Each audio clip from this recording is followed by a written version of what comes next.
আগামী 29 মার্চ থেকে দুর্গাপুরে শুরু হচ্ছে বিশাল ক্রিকেট টুর্নামেন্ট। ৪৫ লক্ষ টাকার নগদ পুরস্কার ছাড়াও একাধিক দামি পুরস্কার রয়েছে এই ক্রিকেট প্রতিযোগিতায়। বুধবার সন্ধ্যায় দুর্গাপুর ইস্পাত নগরীর নেহেরু স্টেডিয়ামে এই প্রতিযোগিতার ট্রফি উন্মোচন করেন বর্ধমান দুর্গাপুর লোকসভা কেন্দ্রের তৃণমূল প্রার্থী কীর্তি আজাদ। আর এতেই নির্বাচন বিধি ভঙ্গ হয়েছে বলে অভিযোগ সিপিএম বিজেপির।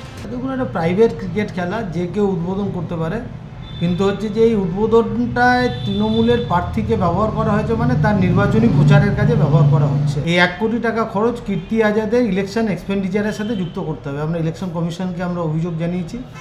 কীর্তি আজাদ স্বনামধন্য ক্রিকেটার, খেলেছেন ভারতের জাতীয় দলে, ছিলেন 1883-র ক্রিকেট বিশ্বকাপ জয়ী দলে। প্রাক্তন খেলোয়াড় ভোট প্রচারের কাজে খেলার মঞ্চ ব্যবহার করছেন। নালিশ গেছে নির্বাচন কমিশনে, যদিও প্রার্থীর দাবি এখনো মনোনয়ন পেশ করা হয়নি। हम न तो मेरा अभी नॉमिनेशन हुआ है, हमको पार्टी ने अनाउंस किया है जिस दिन से मेरा नॉमिनेशन होगा उस दिन से खर्चा जाएगा, तो इसका मतलब सीपीएम वाले को तो कहीं नहीं, गाड़ी पर भी नहीं चढ़ना चाहिए। উদ্বোধনী মঞ্চে উপস্থিত থাকতে দেখা যায় রাজ্যের পঞ্চায়েত মন্ত্রী প্রদীপ মজুমদারকে।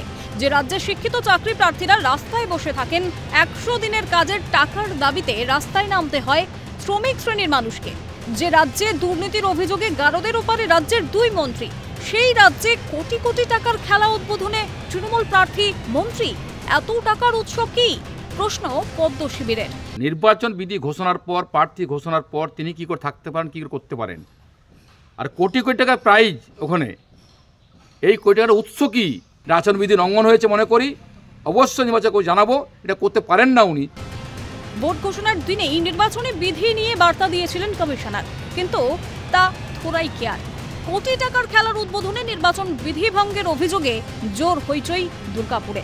রাজেশ সেনগুপ্তের রিপোর্ট, ক্যালকাটা নিউজ।